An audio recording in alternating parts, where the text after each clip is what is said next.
I worked inside casinos for over 20 years. I watched people laugh, cry, celebrate, and sometimes lose everything, all under the glow of those hypnotic machines. I wasn't a dealer or a pit boss. I was the guy who managed the slot floor, the heartbeat of every casino. And what I'm about to tell you isn't gossip or conspiracy. It's the truth behind why those machines, no matter what you've heard, will always take your cash in the long run. Every casino tells the same story. It's entertainment, not exploitation. But when you see the data, the design blueprints, and the psychological tricks baked into every spin, you realize entertainment is just the wrapping paper. Inside the box is something else entirely. A machine engineered to separate you from your wallet, one dopamine hit at a time. When I first started, I believed in the dream. I told myself, the odds are fair, players know the risk. But that belief began to crumble the more I learned. The patterns, the algorithms, the placement of every sound and light, all of it pointed to one mission: keep the player sitting, spinning, and losing just slowly enough to stay hopeful. The casino is a master illusionist. The carpets, the ceilings, the air itself, everything is calibrated for comfort. But the real show? It's happening on those digital reels. Let's pull back the curtain together, because once you understand how the system works, how it was built to make you lose, you'll never look at a slot machine the same way again. And I'm not here to tell you not to play. I'm here to tell you how not to get played. Before we go deeper, tell me in the comments, what's the most you've ever lost on a single machine? And did you ever feel like it was about to pay out? The first thing most players never notice isn't the machines themselves. It's where they're placed. Casinos are designed like mazes, not hallways. You never walk in a straight line. You wander. That's intentional. The longer you wander, the more machines you see. And the more machines you see, the higher the chance you'll sit down. When I managed the floor, we used a term called flow capture. It meant the exact point where your attention transitions from curiosity to commitment.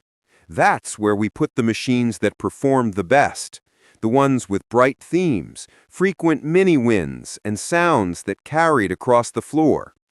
You know those big flashing machines near the entrance? They aren't there to make you win. They're there to show you someone winning. The sound of coins, the bonus round music, the excited shout, all of that builds a soundtrack of hope. Inside staff documents, those machines were labeled attractors. They rarely paid big, but they looked active. A busy machine means a happy casino. And just beyond them, tucked in the corners or along curved walls, you'll find the collectors, the quiet killers. These are the ones that statistically take the most over time.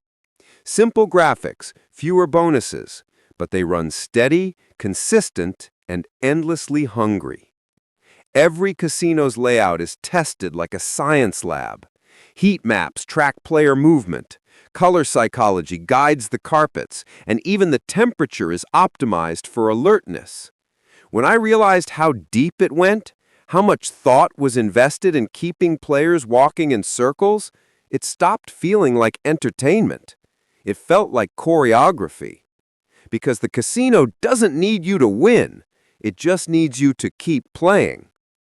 Have you ever noticed how hard it is to find an exit in a casino? Drop a comment if you've ever felt trapped in that maze of lights. Inside every slot machine is a microchip called the RNG, Random Number Generator. Players think that means every spin is fair. Technically, it is, but fairness isn't the same as chance. Here's what most don't understand. The RNG doesn't spin symbols, it spins numbers, thousands per second. Each one corresponds to a specific outcome, but those outcomes are weighted. Some combinations appear more frequently than others. When you hit spin, you're not actually starting the reels. You're freezing a single millisecond of time, locking in whatever number the RNG landed on. Everything else, the reel spinning, the music, the flashing lights, is theater. And that theater is where the magic happens.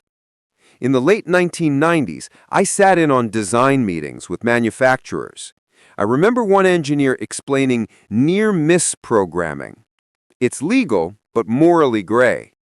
The system can show you a losing spin that looks like a near win, like two jackpot symbols lining up with the third just a pixel away. Your brain treats that almost win like a victory, releasing dopamine. You feel close, so you play again. Over years, those micro moments build dependency. It's not just luck, it's psychology. Casinos tracked this behavior. We knew which machines caused players to stay longest, which themes hooked younger crowds, and which sound frequencies boosted playtime. Even the delay between spin and result is calculated. Too fast, and players burn out. Too slow, and they lose interest. Machines are tuned to that perfect rhythm of anticipation and relief. That's why I say they'll always take your cash. Not because the RNG cheats, but because the human brain isn't wired to walk away from almost winning. Be honest, have you ever chased a win after a near miss? Type yes or never again below. Every casino has that one machine when the crowd around it. People whisper, "That one's hot today." I used to hear it every shift. Here's the truth. There is no such thing as a hot or cold machine, but the casino will never correct you because belief keeps you playing. The myth of the lucky streak is built on human pattern recognition and confirmation bias. When you win once, you remember it forever. When you lose, you tell yourself the win is due. Casinos play into that illusion. Machines are rotated, cleaned, or slightly rethemed to appear new. The player thinks it's fresh. The math inside hasn't changed a bit. We even used to schedule small payouts strategically. A few jackpots scattered across the floor early in the evening, just enough to create buzz. Word spreads fast. Someone just won on Buffalo. Suddenly, everyone wants a turn. In reality, the machine's payout percentage, the RTP, stays the same, 85 to 95%.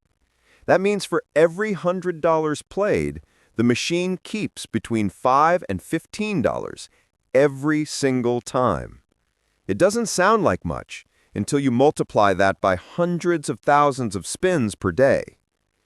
Luck feels personal, but in a casino, luck is just mathematics disguised as magic. Do you believe in lucky machines, or is it all math? Drop your opinion. I'm curious how many still trust luck. There's one night that still keeps me awake. A woman in her late 50s used to come every Thursday. Always the same routine. Dinner at the buffet, 2 glasses of wine, then 3 hours at her favorite machine, a simple cherry-themed slot near the east wall. One night, she hit a $5,000 jackpot. She cried, hugged me, said she'd finally pay off her credit card. The staff clapped. It felt good. The next week, she was back, and the week after that. The jackpot was gone within a month. Then she started pulling cash advances from the casino ATM, the one with the hidden 6% fee we never mentioned. By year's end, she'd lost over $40,000. When I finally talked to her, she said something that hit me hard. It's not about the money anymore.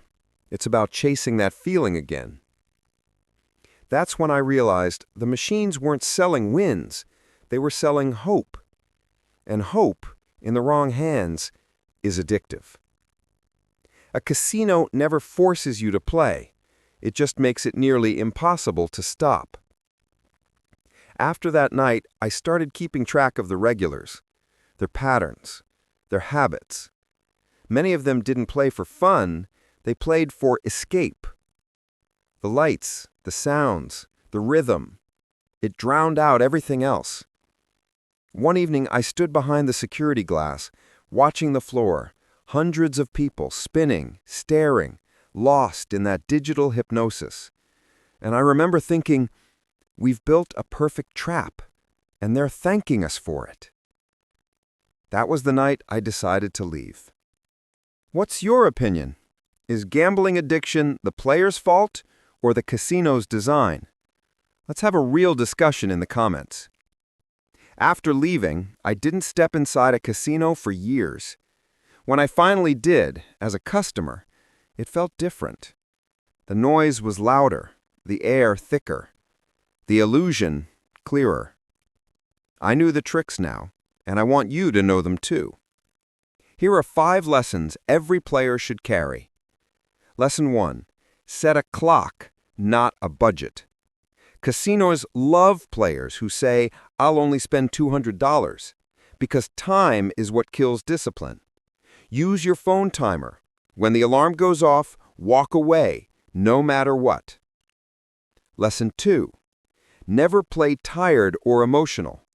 Casinos thrive on altered states. That's why there's no daylight, no clocks, and cheap drinks. When your decision-making slows, the machines win faster. Lesson 3. Don't chase, ever. The second you start trying to get back what you lost, you're already caught. Losses are part of the design, not bad luck. Lesson 4. Avoid progressive jackpots unless you understand them. They lure you with million-dollar dreams, but the odds are astronomical. The small, consistent payouts, that's where most players lose quietly, spin by spin. Lesson 5. Remember, the house edge isn't evil. It's just math. But math doesn't have emotions. You do. And that's what casinos exploit. If you treat gambling as entertainment, pay for the experience, and leave satisfied, you'll be fine. But if you step in believing you can beat the machine, you've already lost. When I managed those floors, the most profitable customers weren't high rollers. They were regular folks who played just a little every week. Small losses multiplied 1,000 times are what keep the lights on. Casinos don't fear winners. They fear awareness. If you could tell every new gambler one piece of advice, what would it be? Drop your wisdom. You might save someone's wallet. Sometimes I miss the buzz, the hum of the machines, the thrill of a jackpot, the smell of victory and regret mixing in the same air. But I don't miss the silence that follows. You see, when a casino closes for the night, the music stops, the lights dim, and in that quiet, you can almost hear the echoes of all the dreams lost inside those reels. I don't hate casinos.